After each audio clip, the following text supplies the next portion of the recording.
All right, so I want to thank you all for joining us for this very important and interesting conversation. For those that may not know, I am Jada Tennille James. I am the creator and founder of Phenomenal Black Woman Incorporated. And I am here tonight with some amazing guests, and we will also have some other women sitting in on this discussion. We are talking tonight about the link, the possible link between hair relaxers, which is something that the majority of Black women know and understand, and cancer, specifically fibroids, ovarian cancer, uterine cancer. And I'll just give a little background and then I will allow our speakers to introduce themselves and share the information that they have for us tonight. And so, and being a Black woman, of course, I am familiar with hair relaxers. I still currently get my hair relaxed. And I went to very recently went to the Black Women's Expo in Chicago, downtown at the McCormick Place, as it has been for many years. But this time I had the opportunity to hear attorney April Prayer speak. She got on stage and she was just kind of sharing some information. And sometimes like when I walked in, I got this flyer, right? And they just kind of handed it to me. I was like, okay, I dropped it down in my bag and I didn't think of anything else about it. But then as I was honestly sitting there waiting for Music Soul Child to start performing, April got up and she was talking and I was kind of listening, kind of not on my phone, trying to get some service. But then April kept talking and she was talking about Black women getting these hair relaxers and then there somehow being a link between that and being diagnosed with fibroids, endometriosis, uterine. And I put my phone down and I'm looking at this woman and I'm like, wait, what is she saying? And I started listening and listening. And the more she spoke, the more she drew me in because she was speaking about me. Right. So my personal story is that I successfully had 3 children. I never had any complications with my pregnancies. They were all vaginal births. And my first son, who is 25 years old, I actually gave birth with no medication, like just natural birth. Um, so, but then I did start having some issues, right? There were fibroids, there was endometriosis, there was a ovarian cancer scare. I had to have a hysterectomy, partial hysterectomy. And so all of these things were happening and it was just kind of it turned my 30s into just like this horrible mess. And I was like, what is going on? And honestly, the doctor I had at the time did not want to perform the hysterectomy because of my age. But because my lifestyle was being affected by everything that I was going through, my husband had to sign off on it. It was just this big, big thing because I was not yet 40 years old and I was going through all of these issues. So I got the partial hysterectomy. Um, since then, I've been okay, but I had to have a major part of my female anatomy removed to be okay. So, and listening to April and kind of replaying everything that had gone on in my own personal life, I was like, wait a minute, I don't know if everybody know about this, like what's going on? Because when I had to have the hysterectomy, I was talking to Black women and I was sharing what had happened to me. And many of them were reaching out saying, oh my God, the same thing is going on with me.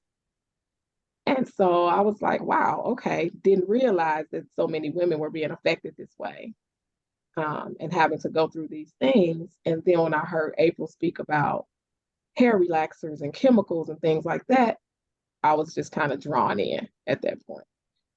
Again, I have questions as I'm sure everybody else will have questions, but Ladies, I'm going to open this up to you all. We're going to start with April, and April, you can pass it on to the next woman, but share who you are, and what this work means to you and how you got started with this. Sure. So thank you so much for your transparency.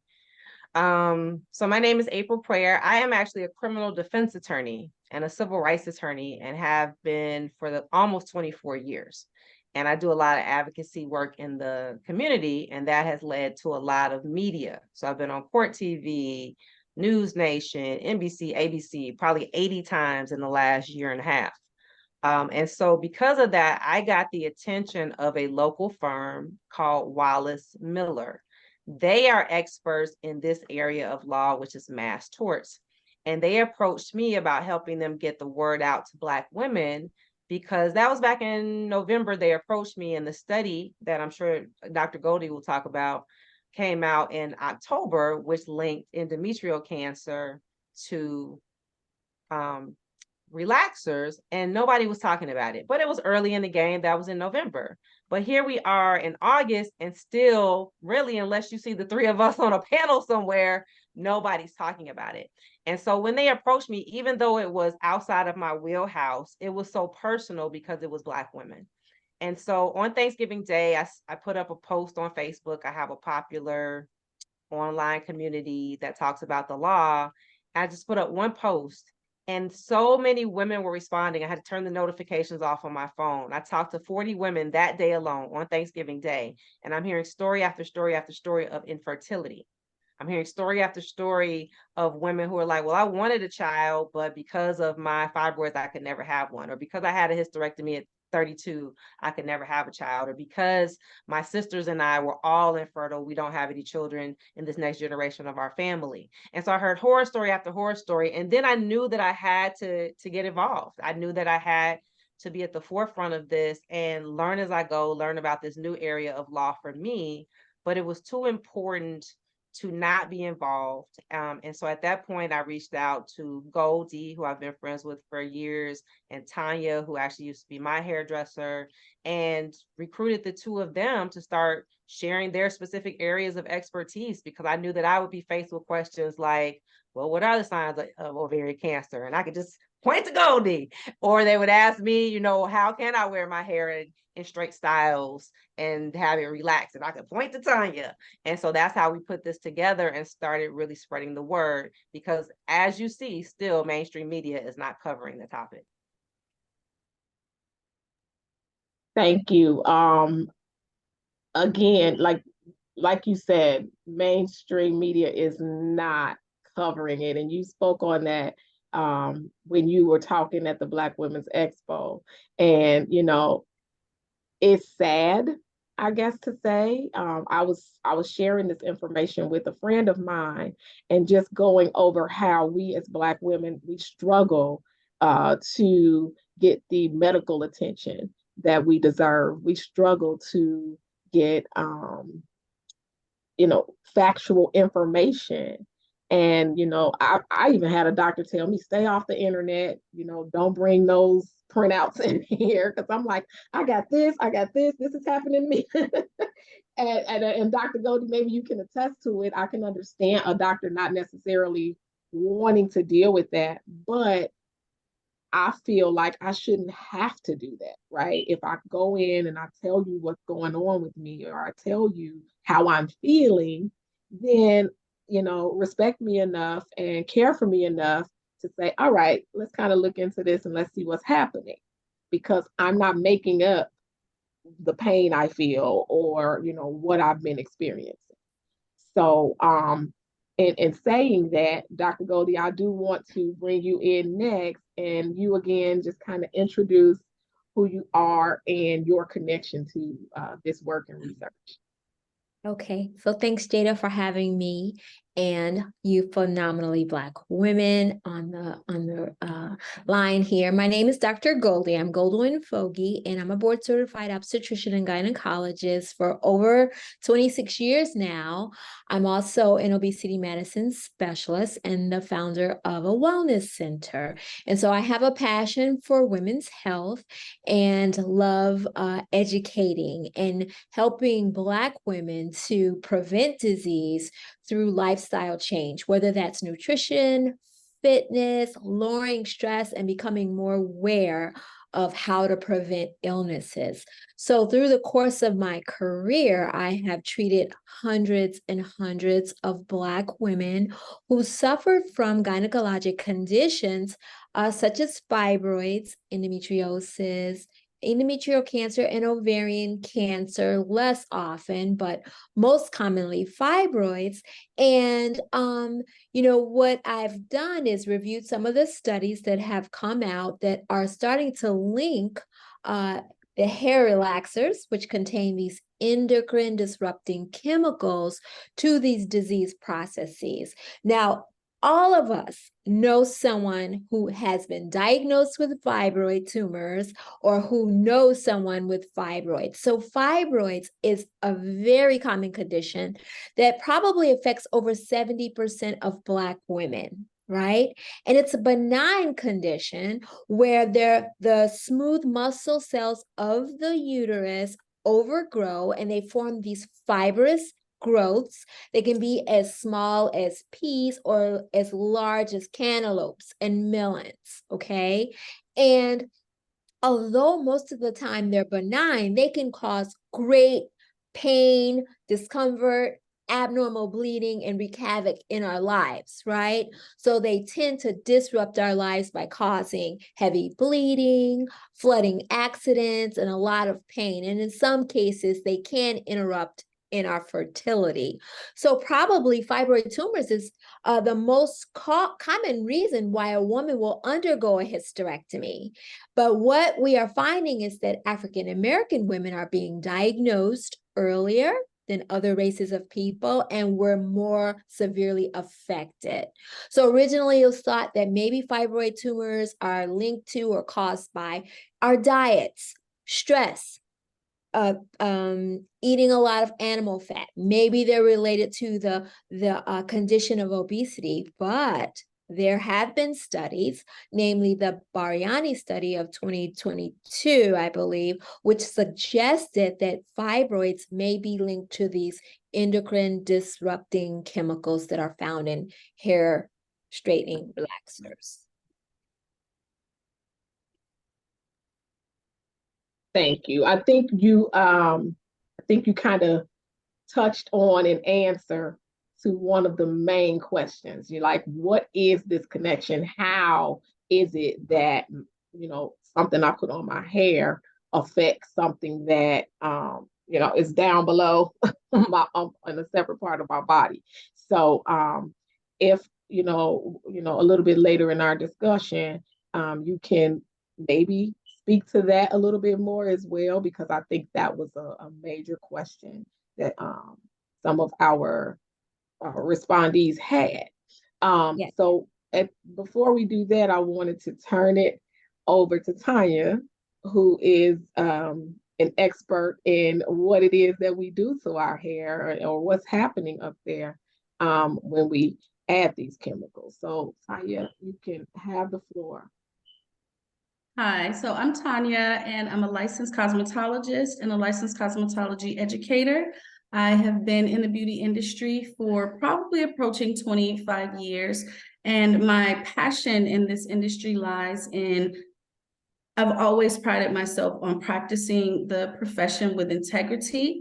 And I just have a proven record of turning people away. I have lost a small percentage of clients because I declined services that would compromise the integrity of the hair. Health and wellness is very important to me, and I would definitely,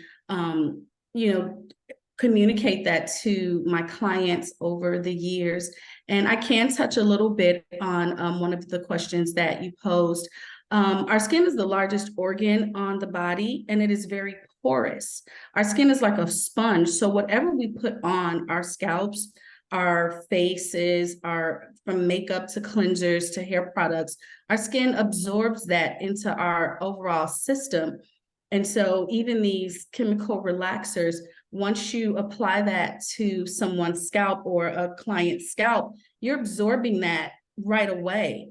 The purpose of a chemical relaxer is to open the cuticle layer, which is the first layer or the outermost protective layer of the hair, to get into the cuticle of that strand, which is the second layer of the hair, to totally change and permanently straighten your hair texture. So the hair strands are absorbing that chemical and the skin is absorbing that chemical as well. So I don't know if that's kind of not a deep dive, but that is one of the ways to address your question as to how we're absorbing these chemicals into our body. We absorb them through our scalp skin. But yes, thank you. I mean, and I think, it sounds logical what you're saying, and as much as we do it or have done it, I can totally understand what you're saying. I just don't think we made, who made the connection, right? So I think that is something. I don't know if April or Dr. Goldie can respond to that, but how did this research come about that's been done, and I guess maybe why, right? Like, when exactly, if we know, was this connection made? I'll touch on it and I'll pass it off to Goldie. So there was a fibroid study that started as long ago as 1997. And so clearly they have suspected it for a while. So I'm using the elusive they and putting that in air quotes, whoever they may be.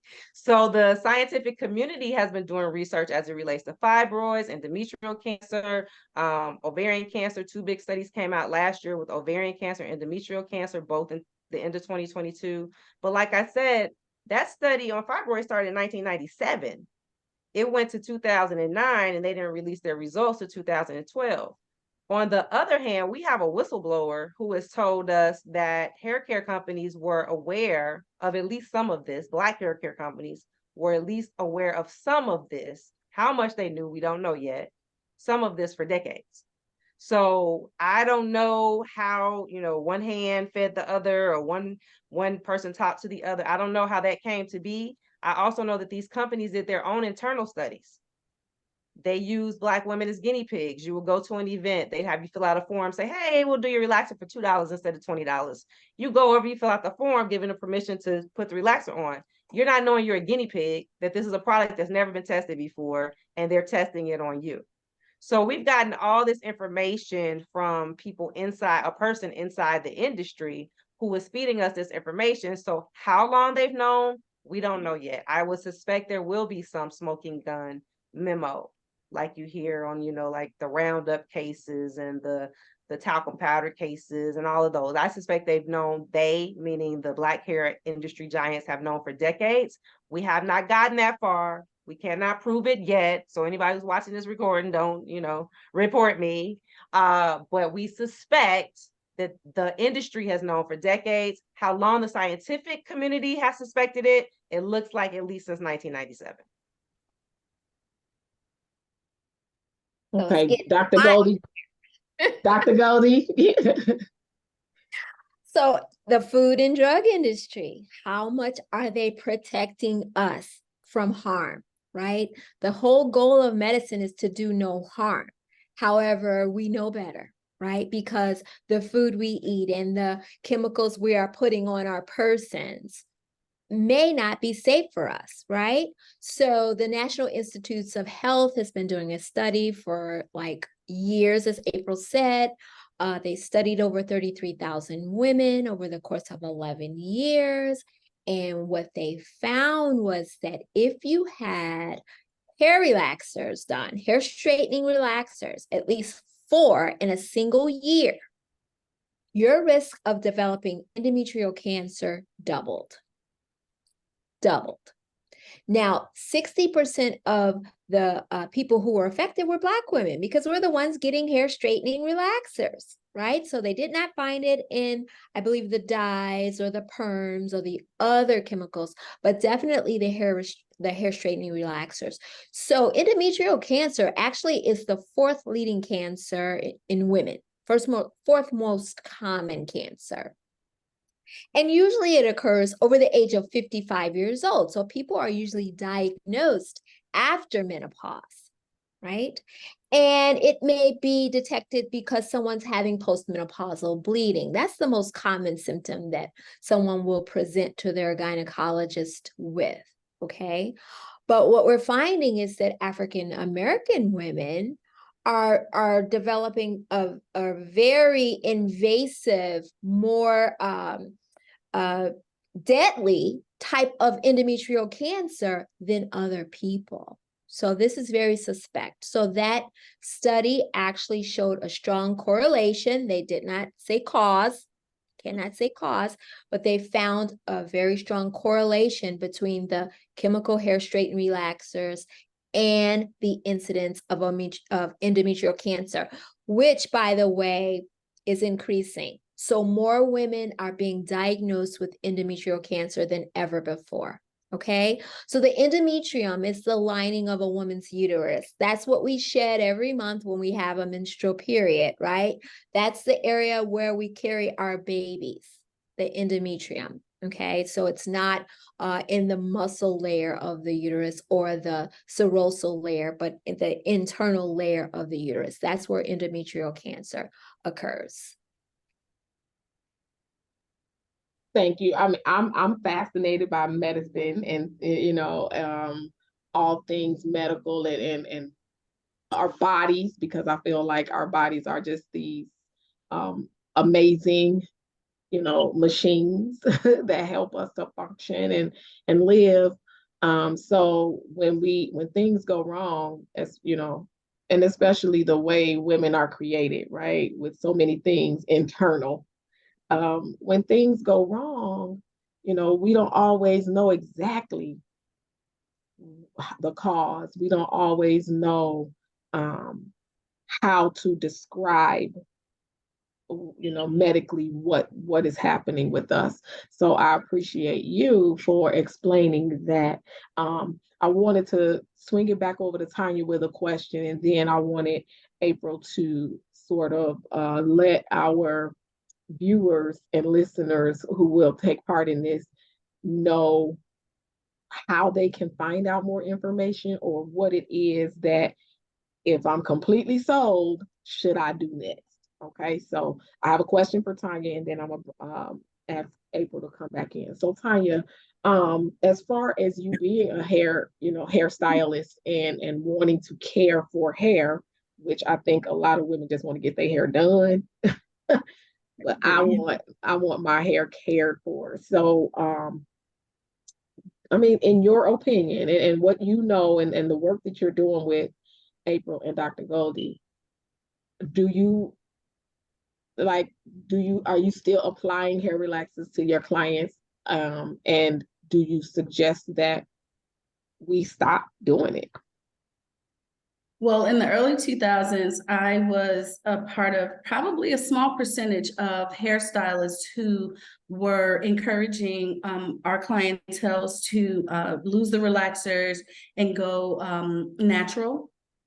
And that campaign, I'll call it, it was successful because women were scared. They wanted to know, okay, so how is that going to look? How is that going to work? What's going to happen if I sweat out my hair? How do I comb it? Because unfortunately, a lot of African American clients did not know what their natural texture looked like because they had gotten relaxers at very early ages. And I mean, as young as, I guess, when other people were combing your hair. So we didn't know what our natural textures were. So in the salon, there would be grown women really surprised at how manageable the new growth was as we started the process or the natural journey. a lot of clients would find that the new growth was a lot easier to comb through than the ends that were still relaxed. I would just show them pictures on the internet. Hey, this is what your hair could look like. This is similar to your texture. So to answer your question, I had already started to transition my clients from relaxers. And it wasn't that I knew anything about the studies. None of that was obvious or apparent to me at the time. I just started to Google and research natural hairstyles. And even that was news to myself, I had had a revelation of, oh my goodness, look how our hair looks twisted out or set on rods or just a shampoo, a wash and go. And I was like, wow, we don't even know that our hair will do this. So I'm so passionate about everything. So I just went on this rampage telling people, hey, look at what you can do, look at this or that. And just in summing up, for the brave ones who took the journey with me, and as I would blow dry their hair out and do like a silk press, other clients would be watching in the salon and they would say, wow, would my hair get that straight? And I'm like, yeah, you too can have this result. And so by the time I had looked around, 90% of my clientele was all natural. And I had looked at my inventory and I realized that I hadn't even purchased relaxers at all. And so just in answering your question, no, I do not apply relaxers. And after having such a period away from it, when I did start to apply to clients here who had maybe shorter styles, which was a small percentage, I would experience like a burning in my nostrils or like a mild headache. So maybe even my body had become unaccustomed to being around the chemicals. So yeah, no, I don't apply any relaxers. Everybody's kind of sort of, embrace the natural. So I don't really have to do that anymore. Thank you. Yeah, I honestly, just due to time and circumstance, I was like, I should just go natural, forget it. But then in finding this out, I'm like, wow, and honestly, the reason why other than everything I had experienced, my daughter who is 16, I have put straightener in her hair, um, just to help me out. And then when I started taking her to the salon, I was taking her to my stylist who felt like, no, she doesn't need a hair relaxer. We'll just, we'll deal with this, deal with her natural hair, which is beautiful. But I'm thankful that I didn't fall off the deep end. I got my first hair relaxer in third grade because my mother was like, nope, not doing it. Um, so and have been getting it since. But with her and knowing this, I feel kind of glad that I didn't go down that avenue with her. She has her natural hair. She embraces it. She wears her little puffy afro, puffs, and she's beautiful. Like it's nothing wrong with it at all. So, and knowing that it just kind of helps me, guide her as she becomes a woman and decides what she wants to do with her hair. But she's been listening to me talk about this and she's kind of glad that I think it starts with a conversation. Just yeah. like you, I started encouraging my daughter from a young age. She rocked her afro when she was 9 and 10 years old, and she felt really good about it. And now she's an adult, and any given day she'll walk downstairs and it'll just be hair everywhere because she embraced it due to the encouragement that my family and I had given her. We would go to a family gathering.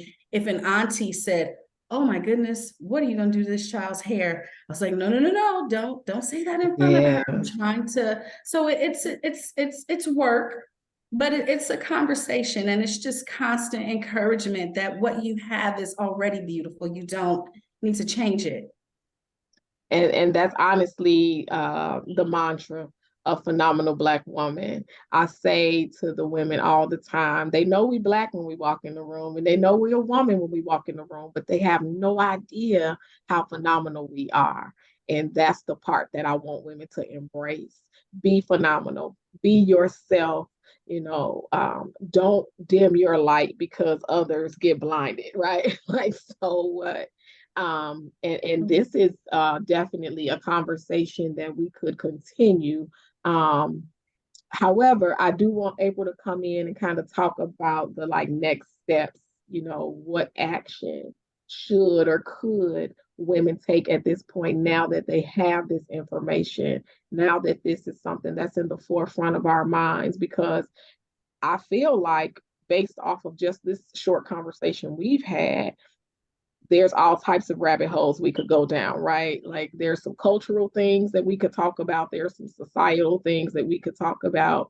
But April, what would be next steps now that we kind of have an idea of what's going on? So there has been a lawsuit filed, or I should say a series of lawsuits filed from women in probably every state in the union at this point. And all the cases were consolidated here in Chicago. It's called a mass tort. So it's not a class action. It's not like that Facebook check we all got for $400 and we didn't have to do anything but log on to Facebook once to receive the check. No, this is more labor intensive. You actually have to call a law firm. You have to sign an agreement, and then you have to sign a HIPAA waiver, and you have to be proactive. Like you have to continue to interact with the attorneys once you get the process started. But the good thing is there are no fees up front for you to pay. You only pay if we win for you or if we settle the case and you get a settlement, we get a portion of that. So that's very important for women. The other thing important for women to know is you don't have to prove that what you put on your head affected your reproductive organs. That is the job of the experts who look at your individual medical records. So I have a lot of women who are hesitant to call for that reason. Number three, I found this a lot at the Black Women's Expo even, women don't want to talk about it, especially those who have had endometrial cancer. It was so traumatic. It was so devastating. Oftentimes they were much younger than the age of 60, which is the 55 or 60, the age that Goldie said is the average age. They were much younger, and a lot of times they went through it by themselves. So they don't want to come forward. They don't want to talk about it. They don't want to sign a contract. And I'm going to say, this is your opportunity to strike back. If there's even a small possibility that what you put on your head for all these years, which was marketed towards you, targeted at you, targeted at little girls. We can all sing the lyrics to Just For Me right now. If I queued up the music, we'd all be singing together. Targeted at you for nearly a century. If there's just a tiny possibility that this was caused by these companies, you have a moral obligation to throw your hat in the ring. I'm sorry, you do. Just sign up, go to the website, find out more information. The website is hairrelaxerharm.com. hairrelaxerharm.com. It costs you nothing to investigate. It costs you nothing to go to the website. It costs you nothing to sign up. And that is for women who have had endometrial cancer, ovarian cancer, or had fibroids and had surgery, either a hysterectomy, a partial hysterectomy, or a myomectomy. So it can't just be that you have them, you're aware of them, they cause some bleeding, and you haven't acted on it at all. So those three conditions, we encourage you to go to hairrelaxerharm.com and decide after you talk to the attorneys if you want to proceed, but you really do have nothing to lose other than the few minutes it takes you to fill out the forms and to check in on occasion with the attorneys. Well, I do believe that this was ordained. I think that this is, and again, I'm hoping that as we plan events, we do have, we meet in person for different things throughout the year. I am very hopeful that if all of you, I'm assuming all of you are Illinois based. So I'm hopeful that we can find a location, a venue, get some women out and have a very intimate conversation, because I think that's where it starts. I think the more women we have in the room and the more they hear each other's stories and backgrounds, they'll feel more apt to, if not, get involved with the lawsuit, at least think more about what it is that they're doing and how they're doing it. So I appreciate all of you. And Zinga, you were the lucky one that logged in, but we are going to share this recording. There'll be a link and everybody will get to watch it. But Zinga, I wanted to thank you for joining. Was there anything that you wanted to say or add to the discussion? Oh, yes. First of all, thank you so much for championing this important topic. And I'm sorry I had to duck out on, two Zoom calls at the same time. But, I want to just say I would like to talk with you at some point about a venue, getting a venue to bring in more people to learn about this. So when I went natural 30 years ago, at the time, it was just a conspiracy theory thought of as a conspiracy theory. Oh, this is, causing this and that. And I went with it, thankfully. It made sense to me because of this, the pain, the pain that we just normally got used to. It was almost like a rites of passage to accept it, just like in the Malcolm X movie, you just kept it on as long as you could. And that was supposedly better. But I was happy to hear that even if it occurred long ago and you're not sure, what it contributed to, let the medical folks figure that out and still put your hat in there, because really it's probably a crime against humanity if you really think about something like this being allowed, over the counter even. um, I I will gladly, okay, gladly sign up and gladly share this information with, you know, my customer base. So um, yeah, that's all I had thought about while I was listening earlier, that I'm glad there's no statute of limitations Yeah, right. on that. And Yeah. and just so you So, ladies know, There is, oh, there's statute of oh, limitations. So that's it's an oh, individual it is. thing. You gotta call. You Oh, gotta okay, call okay. and talk to the All firm. right. In general, we're looking for women 60 and under, who were Okay. diagnosed in the last 10 years. But if you have your medical records, there might be some ways to get around that. So there are statute of limitations. But Okay. again, Okay. it doesn't hurt you to call. I've had women who called and they were not eligible, who had one of the three disorders, but they were happy that they Oh. called. They were happy that they got the information. Um, Mhm. so don't just stay in the dark and say, oh, I'm not going to waste my time with that. Yeah. Just go ahead and go to the Yeah. website. You actually could probably read the number, Jada, because I can't ever remember it. It's on that oh, card. okay, It's yeah, it's 252. right. It's 252-424-7427. Yes. Say Or it, say it. Okay. hairrelaxorharm.com. 721. Yep, Oh, okay. It's on the website. Okay. yep. So and again, and Zinga has she has a beautiful store located in Maywood, Illinois. Afriwear. She has some amazing books and products and a lot of things geared toward African Americans. And it's just a store you can just absolutely get lost in, especially her bookshelves, because she has a lot of Thank books you. that have been taken out of schools and stores that, they no longer want people to know about our history as Black people. So very interesting place Exactly. if you ever get a chance to visit Afriware in Maywood. What's Oh, your thank you. address and number in Zinga? Oh, sure. It's 1701 South First Avenue.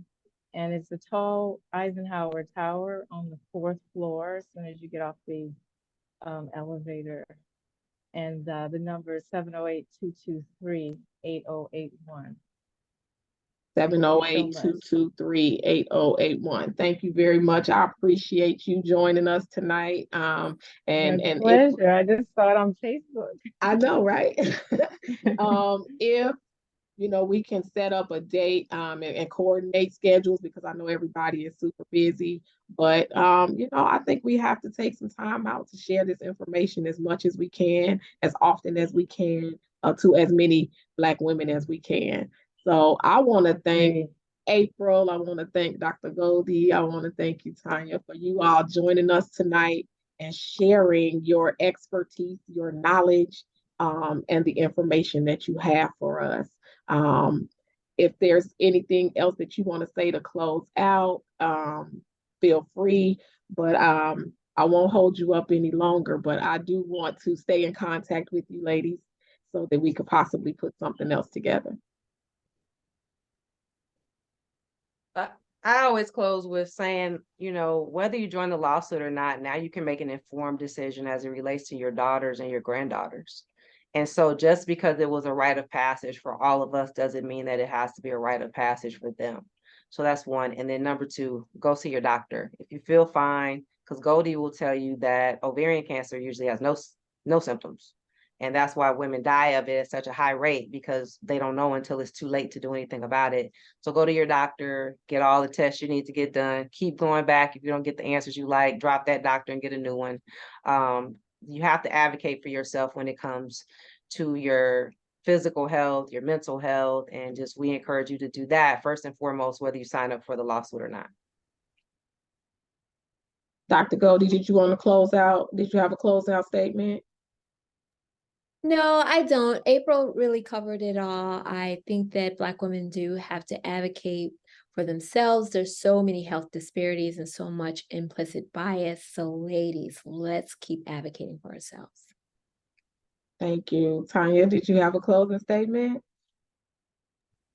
I second what the ladies have said. I've had experiences and conversations with women, and I just think boosting confidence, learning more about ourselves, and just not being afraid to be who we are. I can't stress that enough. We're so in a state of fear about every little thing about ourselves. It's hard to present to the world and walk around and be this confident being, but sometimes we really do have to fake it until we make it. Just keep doing the self-talk in the mirror, but we're beautiful the way we are. That's my message. Well, thank you all again. I appreciate you. I know many others will watch this. They will listen. And hopefully we can continue to spread this very important message. What we live by, what I try to do in Phenomenal Black Woman is SMILE. And SMILE stands for support, motivate, inspire, love, and encourage. So if we can do that for ourselves, then we're able to do it for each other. So I want to thank you all for joining me tonight. I want to thank you all for any future collaboration that we have as well. Thank you, Nzinga, for joining, and you all have a very blessed evening. You too. Bye-bye.